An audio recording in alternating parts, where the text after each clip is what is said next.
Goeiedag en baie welkom. Ons is in 'n heilige week en kom al hoe nader aan die kruisiging. Ons reis saam met Jesus op sy pad van lyding en dink aan die woorde wat hy uitgeroep het soos wat hy die laaste ure van sy aardse lewe geleef het. Lees vandag aandagtig saam met my uit Johannes 19 uit. By die kruis van Jesus het ook nog sy moeder en sy moeder se suster en Maria die vrou van Klopas en Maria Magdalena gestaan. Toe Jesus sy moeder sien en die disipel vir wie hy baie lief was, wat by haar staan, sê hy vir haar: "Daar is u seun."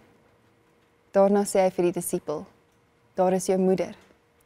Van daardie oomblik af het die disipel haar in sy huis geneem. Terwyl Jesus fisies pyn verduur, emosioneel verlate is deur sy vriende en sy volk en selfs voel asof God hom verlaat het.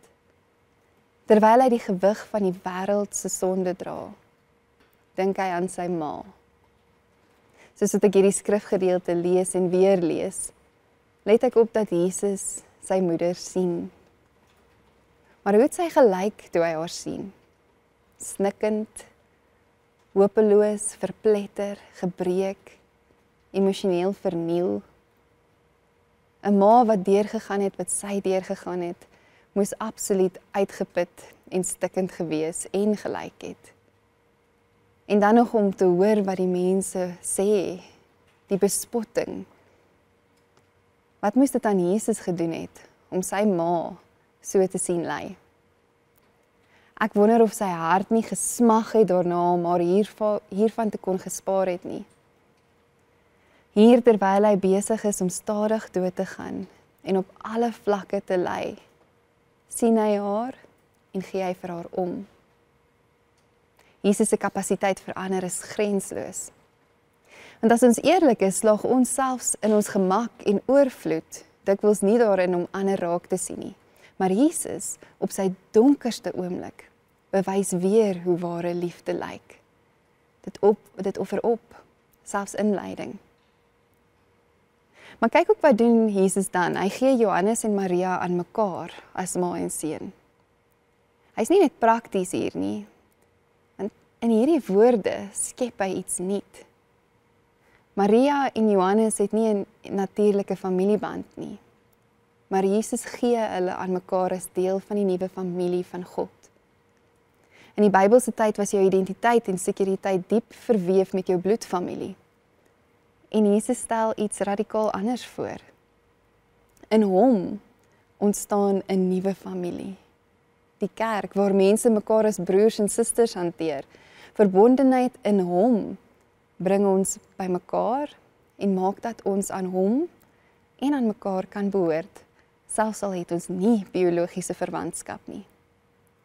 Dit beteken dat jy 'n familie het waarin jy behoort, waar jy verantwoordelikheid neem vir ander en ander vir jou. Maar daar is nog iets wat vir my uitstaan soos ek die skrifgedeelte oordink. Is ons nie ook geroep om Johannes, die geliefde disipel, te wees vir die Marias om ons nie?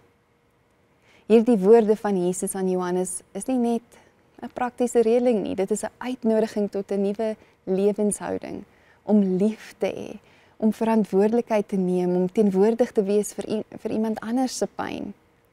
Dis om Jesus se roepstem te hoor en daarop te antwoord. Wanneer Jesus sê, daar is jou moeder, ek wonder, sê hy dalk ook vir ons, daar is jou broer, daar is jou suster, daar is iemand in wie se lewe jy 'n rol het om te speel? Is daar tye en geleenthede waar Jesus ons roep om vir iemand anders om te gee?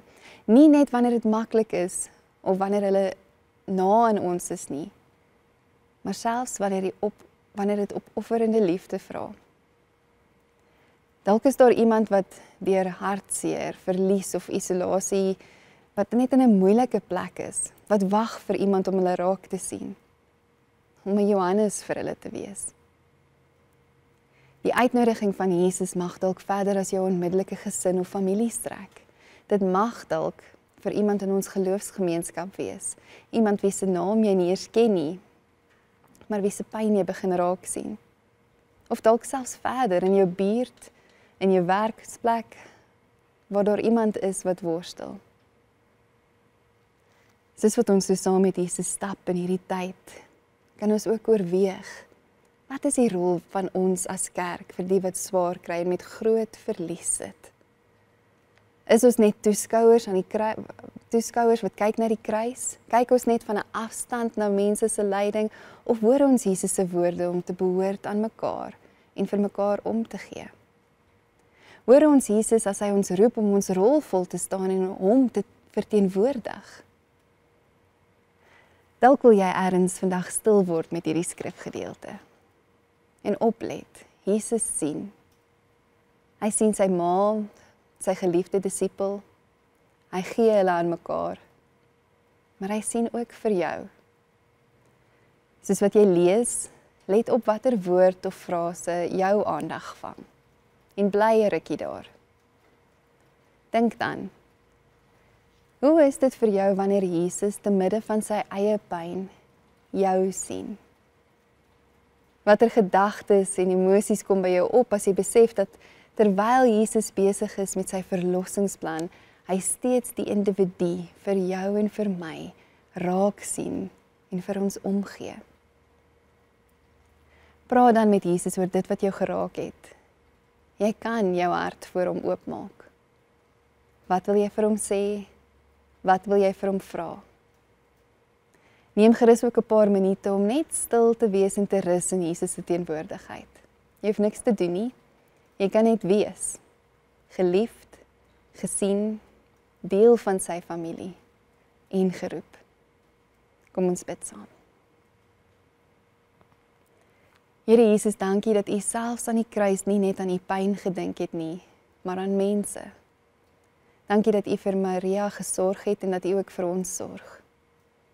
Leer ons asseblief om ander raak te sien met dieselfde liefde. En laat ons leer en ervaar wat dit is om deel te wees van U familie. Amen.